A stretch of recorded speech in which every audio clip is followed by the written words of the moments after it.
manager with the Department of Commerce in the Community Technical Assistance Program. And joining me from Commerce, I have Gus Byram and Alicia Olerman. And I think Rachel Clark, our division engineer, is also on, and they can help answer questions when we get to that part of the presentation. And then from Department of Natural Resources and Conservation, Autumn Coleman. And Autumn, I don't know, and it looks like Shauna Swans. I don't know if anyone else from your office is on, Autumn, right now. I think, yeah, me and Shauna, Aaron, and Michelle might jump on, but. Okay. And so the way that we've been doing this, the DNRC is responsible for administering this huge program, and the Department of Commerce was charged with providing outreach. And so we've been kind of tag teaming these. And so I'm going to give the presentation, and I think Alicia is going to help out a little bit. And then Autumn, if you want to jump in, we talk about examples. When we get to those slides, that'd be great. And we can kind of keep it informal and hopefully leave ourselves enough time to answer questions at the end. So if you would hold questions to the end, I think there's a way to put them in chat. If you have questions you want to put in chat, and then we can get to them at the end. That'll work great. How does that sound, Gloria?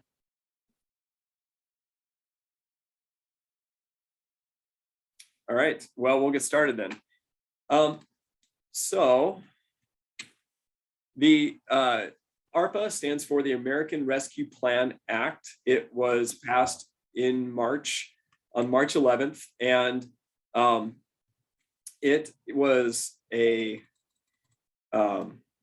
a large bill that was designed to respond to the COVID pandemic. In total, it's about 1.9 trillion to stabilize the economy, help American communities respond to COVID, lay the foundation for economic recovery. And the part of that we're most concerned with here is money that was provided to fund infrastructure improvements for water and sewer. Of that 1.9 trillion, about 350 billion is directed to state, local, and tribal governments. And out of that pot is where the funding that we'll be talking about today for water and sewer projects comes from. Just a little reminder, we talk a lot about water and sewer because that's what we're most interested in our program, but there are actually 6 areas that ARPA can pay to support. So support the public health response, replace public sector revenue loss, address the negative economic impacts of the pandemic, pay premium pay to essential workers, frontline workers, broadband infrastructure, and then the water and sewer infrastructure part, which we'll be talking about today. And that money is broken up into 2 really big pots: state fiscal recovery and local fiscal recovery. In Montana, that totaled about 906 million. And this is how that's broken down in terms of where it's going. And so the state government, of that 350 billion that went across the country, about 2/3 of it went to state governments, and 65 billion went to counties, 45 billion went to cities, 20 billion went to tribal governments. But then right here in this orange part, Montana counties received about 207.6 million. And then here, this gray area, Montana cities received, I don't know what the total was for all Montana cities, but the entitlement cities, Billings, Great Falls, and Missoula, received about 50 million, right down here in green. And then 86 million went to other Montana cities and towns. We call those non-entitlement units. So a lot of money. And then that money's further broken down into what went to local communities, and then also what went to the state to distribute through a series of programs. So in the state fiscal recovery pot, we had almost 460 million that went to infrastructure, to water and sewer infrastructure. 270 million that went to communications, so broadband, about 150 million that went to economic transformation, workforce development, and then 17,750,000 to health, the Health Advisory Commission, and then this other pot, about a little over $4.5 million that went to other purposes. So let's talk specifically about water and sewer infrastructure. So as I mentioned, a little over 460 million. And this was divided up in House Bill 632 during the legislature and directed in a couple different directions, including 2 grant programs. So 150 million went to minimum allocation grants, which we're going to talk about. These grants will be available to communities, communities that receive the gas tax is probably the easiest way to understand that. So units of local government, so incorporated cities and towns, and also county governments. And according to how much they receive in the gas tax, that same amount is what they're allocated to be eligible for in minimum allocation grants on a non-competitive basis for water and sewer infrastructure projects. And we'll talk more about those and that grant program. Then 10 million was allocated to regional water projects.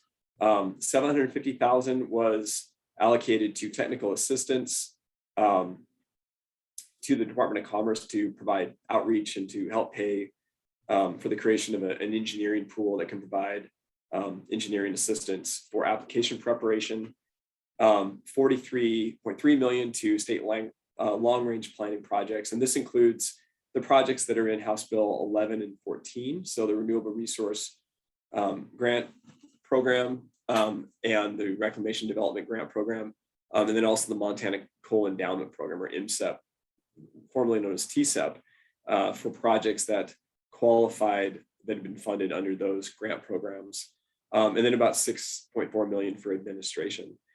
That left 249 million available for competitive grants that can be distributed according to competitive grant cycles and guidelines that have been put together by the DNRC, and then we're kind of in the middle. We just had one grant cycle, and we'll talk about the results of that. And we're going into another grant cycle for the second cycle that opens on October 5th with the deadline in January 14th.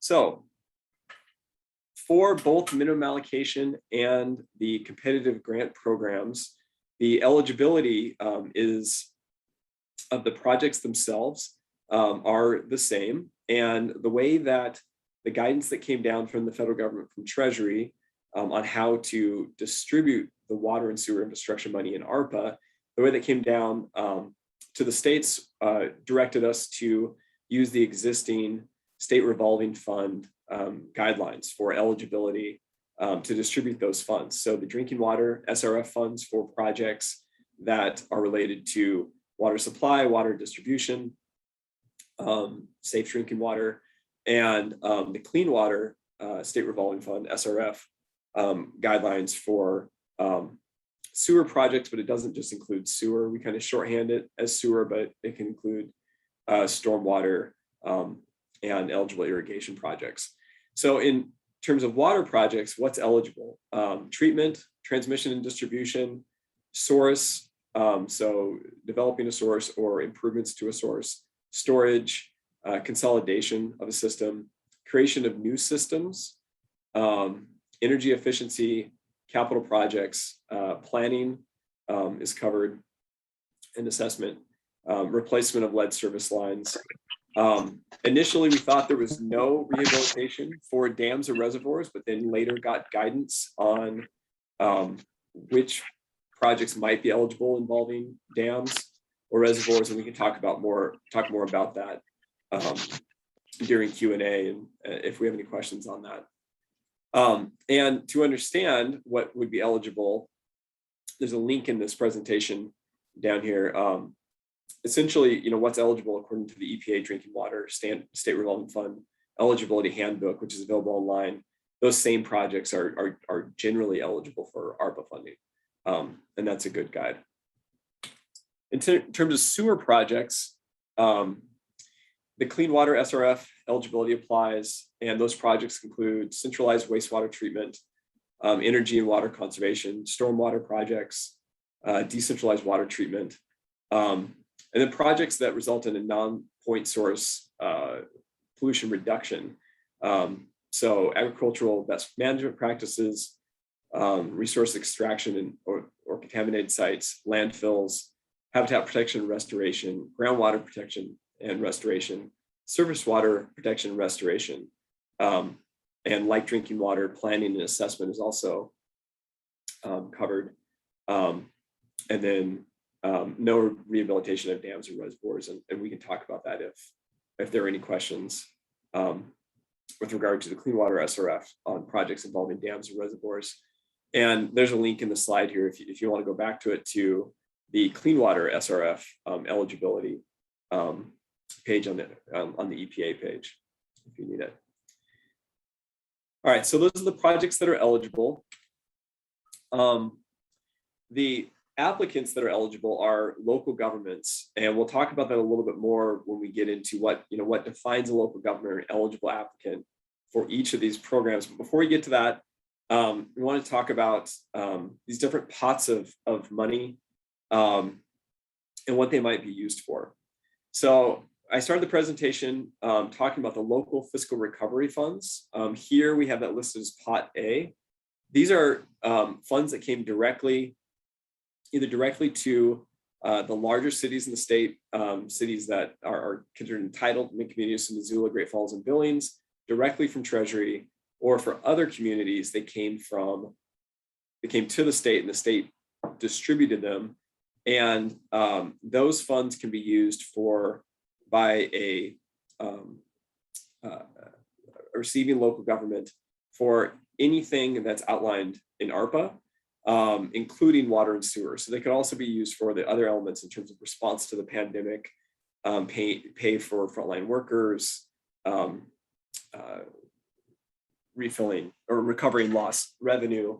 But that's Pot A. And so those monies, once a county or a city or town gets them, part of what they can be used for is actually a match for a minimum allocation or a competitive grant for the water and sewer program. This other little pot next to Pot A, that's the state of Montana RGL and MT ARPA funds. So if you had a qualifying RGL grant for a wastewater or wastewater infrastructure project, or an MCEP grant for a qualifying project, that money now is being funded by ARPA, and it actually can still be used as a match for a minimum allocation or a competitive grant. Pot B, this is the minimum allocation grant. This is the money that communities are eligible for based on that gas tax formula. You have to apply for this money, but it's not competitive. And then Pot C, this is that competitive grant program. And it says $25 million max there. We're going to talk a little bit about that. This is the program that was laid out in House Bill 632 that we're working through. We're in entering the second cycle. I'm sure we'll have lots of questions about that. What's important about this is that all of these pots can go together. So to get a minimum allocation grant, there are two ways to match it: either 1-to-1 for the amount being asked for, or a quarter of a community's local fiscal recovery funds can be put up as match for a minimum allocation grant.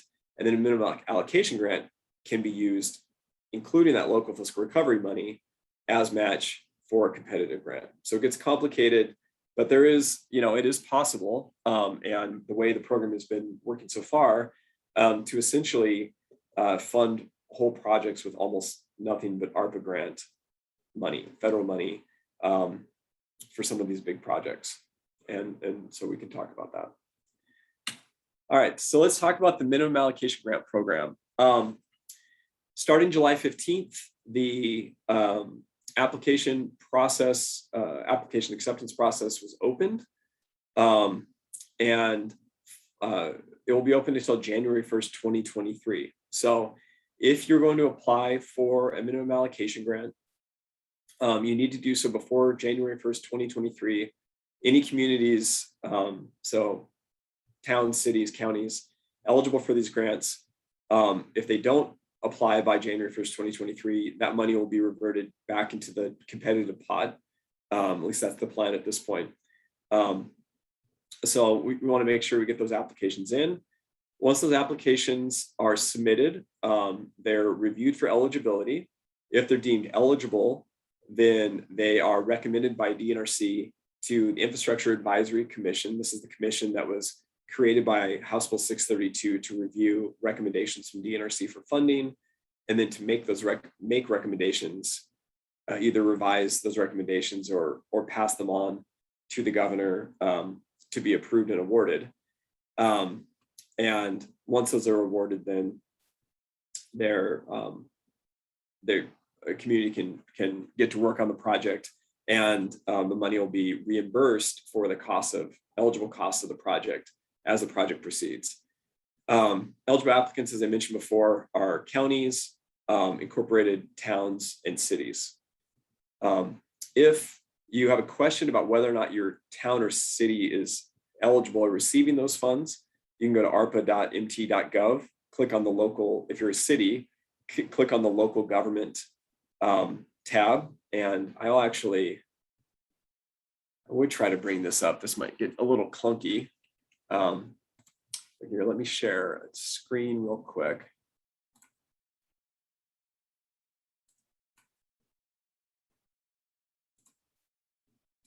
All right, sorry about this. All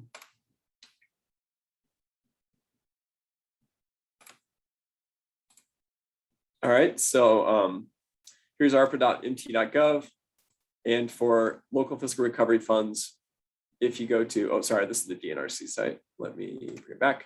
All right, so here's the arpa.mt.gov.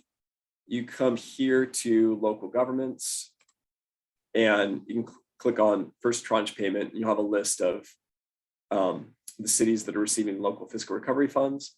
If you're a county, you can go to the Montana Association of Counties, and they have an ARPA page, and you can click right here on funding your direct allocation, and there's a list of what those direct allocations are. And if you have any questions on this, you can also contact us by using this red button here on arpa.mt.gov. All right, back to the presentation. If I can find my share screen button again. All right, can everybody see the presentation?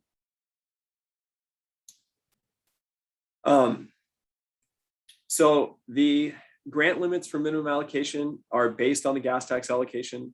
The match is the lesser, as I mentioned before, it's lesser of either 1-to-1 or 25% of a community's local fiscal recovery funds. So if, for instance, a community has a minimum allocation grant, we can keep it simple. Let's say it's $150,000 and they receive $100,000 in local fiscal recovery funds. The lesser of that, the match to unlock those minimum allocation funds would be $25,000 from local fiscal recovery funds. But sometimes match gets a little complicated, and we can answer questions about that if you have them on this presentation or if you contact us afterward. And you apply online, you go to arpa.mt.gov and then click on the water sewer button, and we'll show you that site again in a minute, and you can apply online. It's fairly straightforward. All the applications for either the eligible or for minimum allocation or competitive are entirely digital. You do everything online, and we'll show you where to do that here in a minute. So for the first round, after July 15th, received a handful of minimum allocation only grant requests. DNRC put this map together for the projects that were reviewed by the Infrastructure Advisory Commission at its August 26th meeting. These are ones that were deemed eligible, and you can see here the ones in blue are ones that were deemed eligible. The red ones were ineligible and yellow ones were the few that reviewers had questions about eligibility. In total, for that first group of minimum allocation grants that were just minimum allocation grants, so not tied to a competitive grant, the request was about 7.3 million in that first group.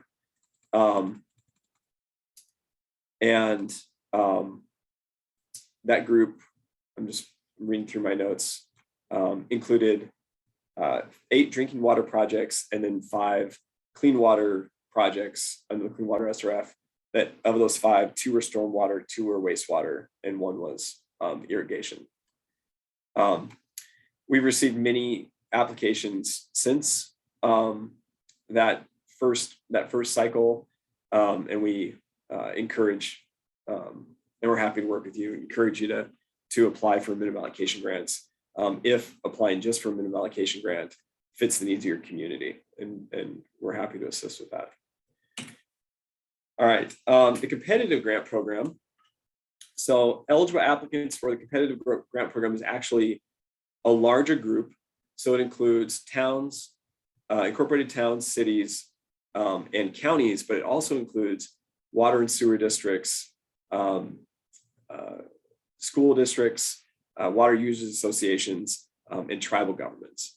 And so it's an expanded list of applicants, eligible applicants, but for eligible applicants that aren't cities, incorporated towns, or counties, so those applicants that were eligible for minimum allocation, because they don't have access to minimum allocation or local fiscal recovery funds, they oftentimes have to, if they want access to those funds, have to work with usually a county to gain access to some portion of the county's local fiscal recovery funds or minimum allocation. And since counties typically don't have their own water and sewer systems, that's kind of our intent of the program, is to help facilitate water and sewer districts and other entities that don't have access to those funds to work with their counties to help the counties spend those monies.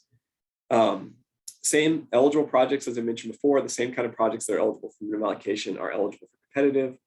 The grant limit set out by House Bill 632 was $25 million per grant. That has been capped by the Infrastructure Advisory Commission at its August meeting and then reaffirmed in its September meeting. Moving forward, the Infrastructure Advisory Commission desired to spread the money out as widely as possible to help as many communities as possible. And so going forward, if you're thinking about putting together a competitive grant, we would advise you to cap your request at $2 million, and then have you work your budget around that number to increase your chance of having an eligible project and having it ranked competitively in the next cycle. The Infrastructure Advisory Commission also added a $10 million set aside for agricultural irrigation, and we can answer questions about that. But irrigation projects, because of the way that the ranking process in the drinking water and clean water SRF programs is set up and incorporated into the ARPA competitive ranking process, irrigation projects, while they were incredibly important, typically didn't rank very high compared to drinking water and clean water projects that had a clear threat or risk to public health and safety. And so the Infrastructure Advisory Commission, recognizing the importance of these projects, created this $10 million set aside, and they put a $1 million cap on individual grants for agricultural irrigation for emergencies and a $500,000 cap for improvements. If that's confusing, which it probably is, we're happy to answer questions about that. We're learning how that will be administered as well. But we can talk about it. For the competitive grants, match is required, and 50 points out of the total of 600 points in the ranking has to do with match. Match is, those points are assessed based on a formula that's used. If a project comes in with a 50-50 match, 1-to-1 match, they get all 50 points. But not having a 50-50 match doesn't necessarily doom your project in terms of the points. And we can talk more about that. I think when we talk about examples of projects that we received so far, Autumn can give us an example of a good match scenario and how that worked out with points. The second round of competitive grants, the Infrastructure Advisory Commission at its September meeting laid out a schedule for a cycle opening October 5th. So applications will be accepted online after October 5th, so next week, and they'll be accepted until the deadline of January 14th. And what that means is we have a much longer period in the second round to accept applications, review applications. If you submit your application, you can contact us or DNRC through arpa.mt.gov through the red button on that site that we're going to show you. It says contact us and request a review of your application. And we can help you, beef it up or identify deficiencies that could be addressed to make it more competitive or make it eligible if that seems like that might be an issue. And so the second cycle is not as rushed as the first one. We're hoping that's going to be to the benefit of everybody involved. And then January 14th will be the deadline, and we'll have more time to review applications actually in the spring. So the turnaround won't be as tight on that. And we expect that there will be awards after going through the DNRC's ranking process and the Infrastructure Advisory Commission's consideration, awards made probably in late spring by the governor. Project ranking. And so how that works, as I mentioned before, match, you see it there on the right, is a relatively small part, but let's talk about the other parts of the other things that go into ranking. So the first is eligibility. Is this a necessary investment in water and sewer? That's the first requirement laid out by ARPA for this program. Is the applicant eligible? So is it a local government? And local government as defined in House Bill 632, as I mentioned, is towns, cities, counties, but also water and sewer districts, tribal governments, water use associations, school districts. So once eligibility is determined in terms of the project and the applicant, then the biggest part of the ranking in terms of where most of the points are decided has to do with health and safety risks. So will the project address public health or safety, an identified risk? Is it going to improve public health and safety? And so if, for instance, a project has, a letter from DEQ notifying a community that's in violation, or a water system is under a administrative order of consent to rectify an identified public health or safety risk, that's going to rank really high. If a project doesn't have that identifiable risk to health and safety, it's not going to rank as high. And that's just the reality of how both the SRF drinking water and clean water SRF ranking systems are laid out. The next is project readiness. And so, part of ARPA is that, and I forgot to mention this earlier, but we're in a relatively quick timeline for how the money has to be allocated, obligated, and spent. And so by the end of 2024, these projects, that have received grants need to have the money obligated, which means they have to have contracted with contractors, construction firms, engineers, and that money has to be obligated. And then it has to be totally spent by the end of 2026. And so can a project, is it going to be ready to start up within 24 months? If not, then it's not going to rank as highly. And so projects that have their planning documents completed and ready to go, they've already procured engineers, those are going to rank higher than ones that haven't yet done the planning for the project and are likely going to take longer to complete. Project affordability. Is the project going to increase rates to the point that the users, whether they're the water users or water and sewer system users, rates are going to go up to a point where they're not considered affordable There's a formula involved there. It involves, what the rates are compared to median household income in the community. But that's it's a part of the ranking process. And then will the project address water or energy conservation or drought? Goes into consideration. And then lastly is match.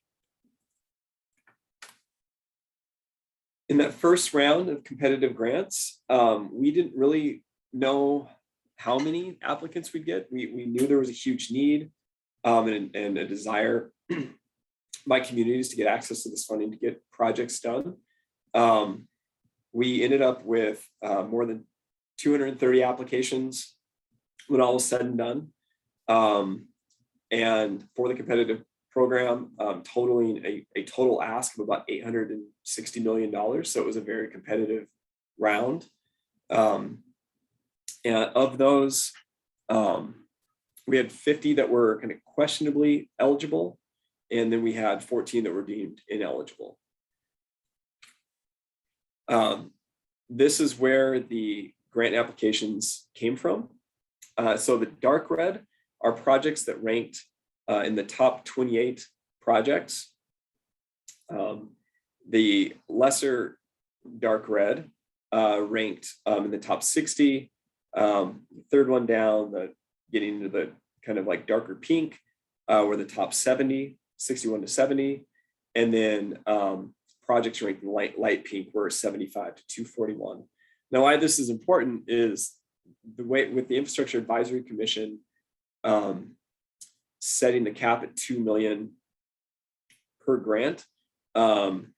Everything in those top three, so from the darker pink up through the darker red, ended up being funded. So this is how the money was spread throughout the state in that first competitive round, competitive grant cycle. There were roughly 70 odd projects that were funded in that first round, not fully funded in many cases, but funded, to $2 million or less. So I mentioned before, this is the website where you apply for grants, and actually I'll take you to it really fast on the web, so you can see it in action here. All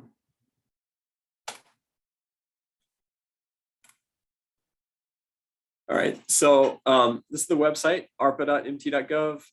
When you go to the site, I mentioned that big red contact button. For any questions you have, you can click on that and it'll take you to this page. You can email us a question, you can give us a call.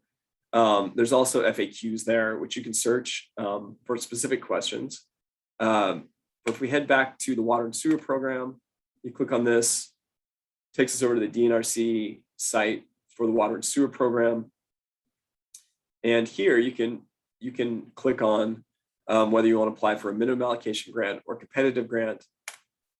And when you do, it'll take you to, if you click on either of these buttons, qualifying water projects, qualifying sewer projects, a description of which projects are eligible.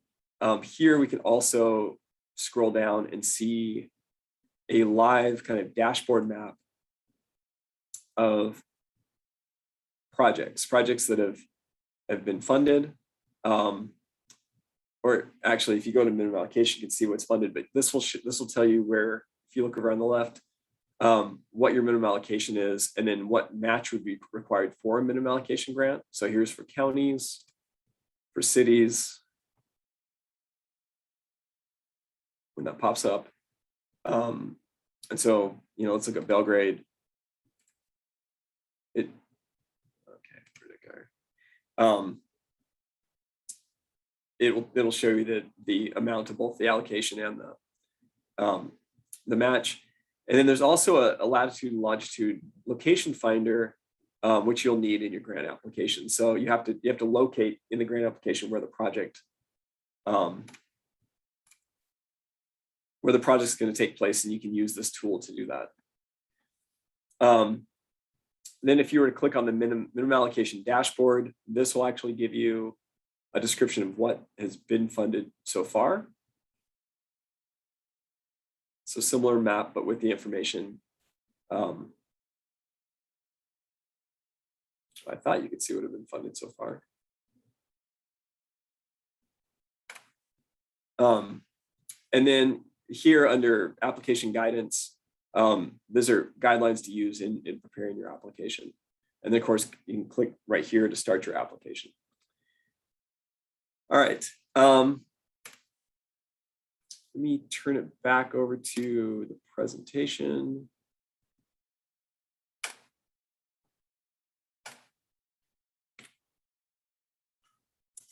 And we have some examples, and I thought since we have Autumn here, I'd let her walk us through some useful examples of projects that have been deemed eligible, reviewed, and competitive, as a way to maybe answer some questions and shed some light on what this whole process looks like.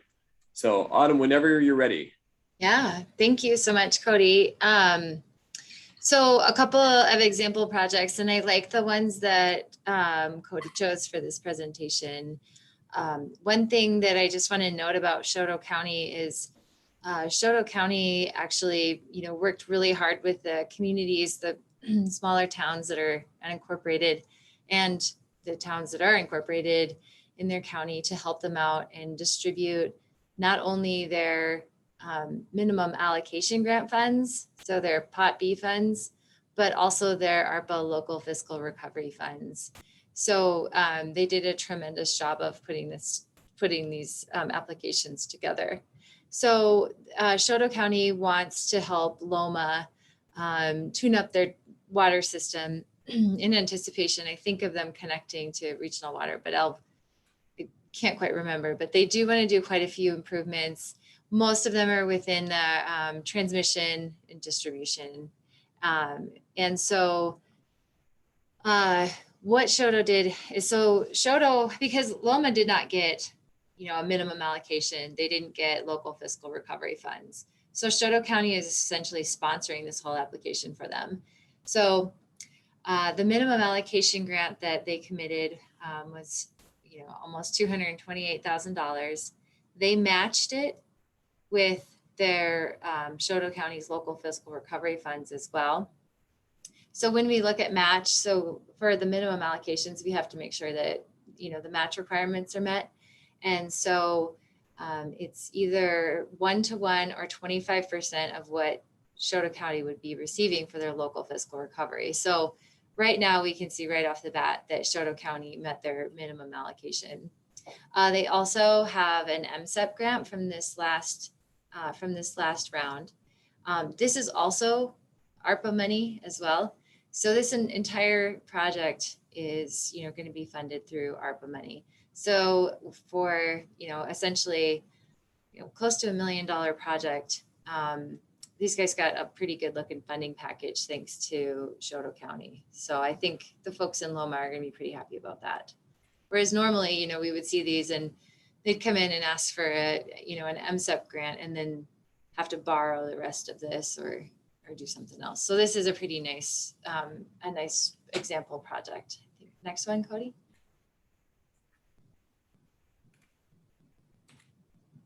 All right. Big Sandy Stormwater. And Big Sandy Stormwater is, we actually reviewed it with both both in the Renewable Resource Grant and Loan Program, as well as the MCEP program this last round. So you can see they have those 2 awards in there as well. And when I first saw this application, when we were doing the reviews for RRG, the Big Sandy was going to borrow quite a bit of money to pull this project off. But now with a combination of Big Sandy, the town of Big Sandy's A and B pot, the support from Choteau County from their A and B pot, they didn't even have to come in for a competitive grant. So again, we have Big Sandy's local fiscal recovery funds, their minimum allocation, MCEP, RRGL, and then the Choteau local fiscal recovery, Choteau minimum allocation. They're contributing, close to $60,000, and then they're going to pull off a $1.1 million project with that. I thought they did a really impressive job of of putting these budgets together, putting this application together. The great thing about this is that, I don't know, I mean, there's some stormwater projects that ranked very high, but I don't know that stormwater would traditionally rank very high. So these guys did not have to compete for this money because these are local fiscal recovery funds and minimum allocation. So, essentially they did a fantastic job and they didn't have to compete. And so we'll get awards going for these guys here really quick, right off the bat. And so next one. Well, and actually, and I think what we'll do is we'll save questions. We might talk about some of the stuff, but just in the time that we have, we'll move on. Cool, thanks, Autumn. Yeah. And then Alicia, you want to talk a little bit about how communities can get assistance? Sure thing, Cody. Hey, everyone. So in the Community Technical Assistance Program, or CTAP, over here in the Department of Commerce, we have 5 staff available for technical assistance with your ARPA grant applications. We have Cody, myself, Rebecca, Gus, and Rachel. We are currently reaching out to communities that applied during the first round that were not selected. And if you haven't heard from us yet, but you would like assistance, the easiest way to request this is by clicking the big red Contact Us button again on the arpa.mt.gov webpage. And our response time has been typically less than 1 day. Also, excuse me, we also have created an engineering pool of 10 different engineering firms that can help you with up to 20 hours of ARPA grant application preparation paid through ARPA funding. Cool. Thanks, Alicia. So I think we've got about 15 minutes left for question and answer. I'm going to switch this over to the website because I think that's probably where we'll end up. We're answering questions. So, Cody, it's Gloria. I do see a question in the chat. Do you see that, or would you like me to read it to you? I don't. The way I have my various screens organized, I actually don't see it. Sure, So if you want to sure. read it, that's great. Sure, let me do that for you. It says, it's from Jackie Haynes, and she says, questions on the competitive grant program. Number 1, if projects have been awarded in the first round, are they eligible to be awarded in the second? And number 2, if projects were not awarded in the first round, is there a way to find out why the score was low and improve the score for the second application? Yeah.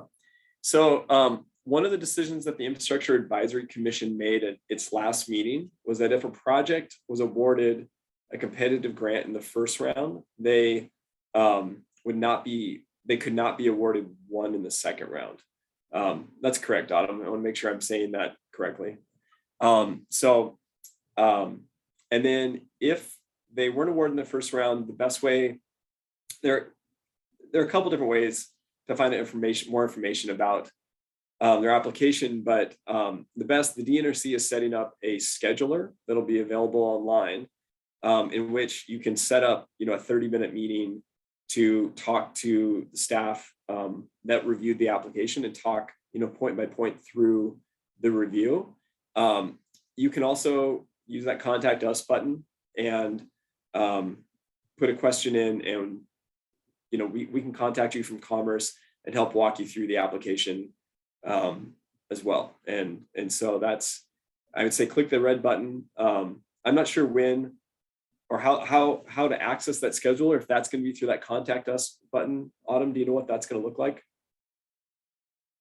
I'm not sure what that's going to look like. Shauna's on and she's been working with those guys. I think it's just a link, but we could, I don't know, we could maybe figure out how to highlight it or feature it on our site. So it'd be easy to find. But one of the things that we've been doing has been reviewing applications that weren't funded and basically putting together, doing an in-depth review on our end of recommendations for communities, whether they should revise and resubmit, only apply for a minimum allocation grant, and we're, you know, we're happy to walk any community through that. So I would just say, click on the contact us button, and we'll make sure we can get you the review of your application as soon as we can. Okay, thanks, Cody. I have two more. One is from Sarah Converse. She says, can we request copies of the rankings for the first round to review and then schedule for reimbursement resubmission for those applications that weren't funded? Yes, actually, Autumn and I mean, Autumn, do you want to take that one? I don't want to. So a couple of things about Sarah's question is, you know, when we, okay, so we did, on our site, we have quite a few, if you go up to that project applications and awards, along the top bar, Cody, down just a little bit, right? Like, so it says home, project applications, commission meetings. So in the white bar at the top, if you go to project applications and awards there, it will, there's a bunch of links to documents in there. One of them that might be helpful is the budget book. Sorry, I'm going too fast for you, huh, Cody? Yeah, I've got to figure out where the budget, oh, right here. Oh, so go to, so Yep. I think you're showing a different screen. So I think you need to, you're sharing Oh. here. Okay, here, let me fix this share here. There we go. Great. Uh-huh. All right, there we go. So, so really quick on that volumes 1 and 2 of our kind of, we call it our budget book for short, but that volumes 1 and 2 there, that's going to have a detailed summary of each project. Well, I'll say it's the summary of each project. So if you want to scroll down, I want to say it's in, and you can click on these links, Cody. So back up just a little bit. So you can click on, down. Sorry. Oh, okay. It's all right. Down a little bit more in the table of contents. So go to competitive grants eligible projects in that table 1. If you click on that table 1 right there, chapter 2, introduction, table 1. Right there. Okay. I'm pointing at my screen. There we go. Yeah. Yeah. So, and then you say, click on the word Phillipsburg, see if it works. Great. So anyway, you can jump down to Phillipsburg, and what we try to do is give some details on their score. So the unfortunate part is that, you know, we ended up, just the way our grants stuff works, we ended up having to lump the Clean Water SRF score and the Readiness to Proceed score together, as well as you can see what they got for affordability, what they got for match, and their total score. So we do have that level of detail of scores published, and then total score equated to rank. And so the project with the highest total score got the #1 rank, you know, and so on and so forth. We had a lot of ties in there. I just want to warn you guys, there's a lot of tied scores in there. So those guys would all receive an equivalent rank. Then the other thing I was going to say too is that they're back to the green table that Cody showed, like clicked on first. That's going to have a summary of every project, you know, ranked top to bottom. And so if you want more, you know, again, nitty gritty detail about the scores that, you know, each question and how it goes into there. Yep, that's one, right. And then so you'll see their rank and their final score there in the 2 left-hand columns. If you want to, you know, in-depth nitty gritty detail on, say, Darby, we would sit down with folks and go through how each of the questions scored for Darby. And so, yeah, go ahead. Sarah had a clarification. She says to review prior to scheduling technical assistance for resubmissions. She said, sorry. Yeah, so I was thinking about that after you asked the other day, Sarah. There's not really a great way for us to do that other than us just reading it to folks. Because we can't really share it like the way we have it right now. We can't really share those kind of detailed question by question ones. So, yeah, we're kind of stuck in between a rock and a hard place on that one, unfortunately right now. So, but yeah, so we're really close to getting this scheduler done. And what the scheduler really is, you'll just pick a time that you want to meet with us, send us some information about what projects you want to review. That way we're prepared. And then we can go through, folks line by line through the questions and give you guys the scores, and then talk about how things rank. Too good to get. So the other thing about that question was about really how to improve your score for the second round. And, I don't know that there's like some great formula to improve scores, because a lot of the high scoring questions really are about the compliance history of your system. So again, the reason Montana City School District ranks so high is because they have, arsenic and coliform bacteria hits documented, and they're in enforcement, and they have all these other problems. I don't know, I guess you could improve your score a couple ways. You could include more match, which could bring your match points up. How else could you include meters in your project?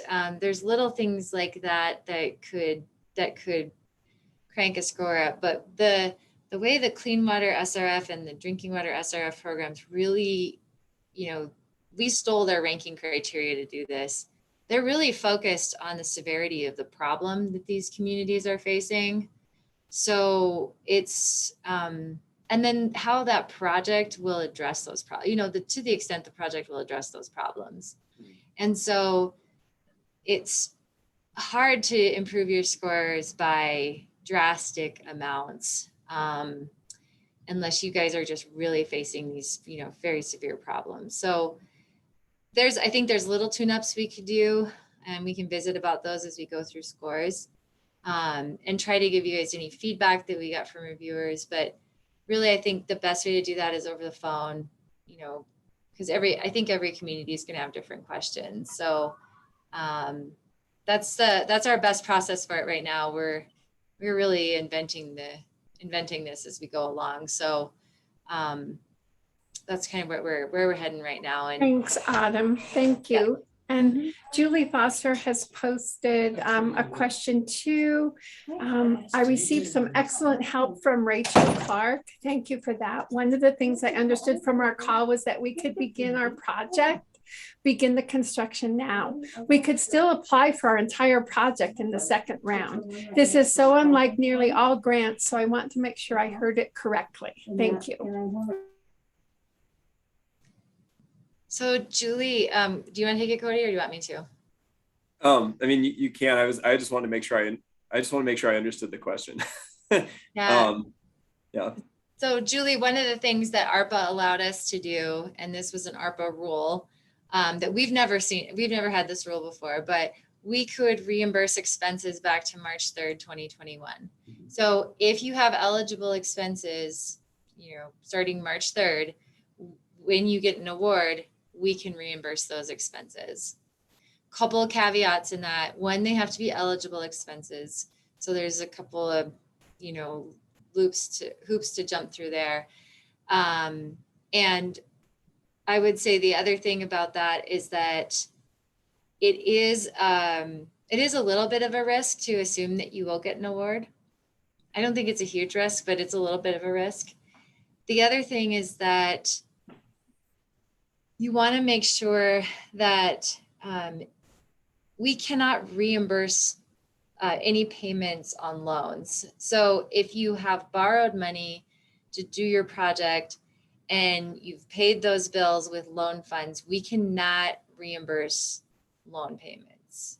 So it has to be project expenses.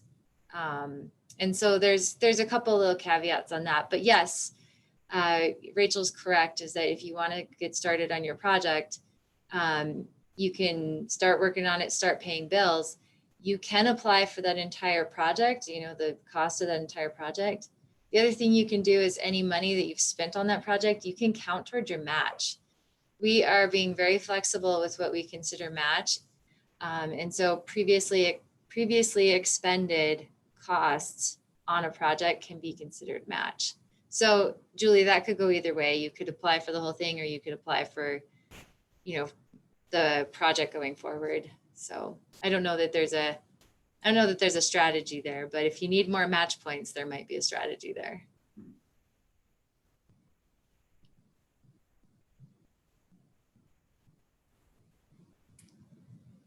Well, any other questions?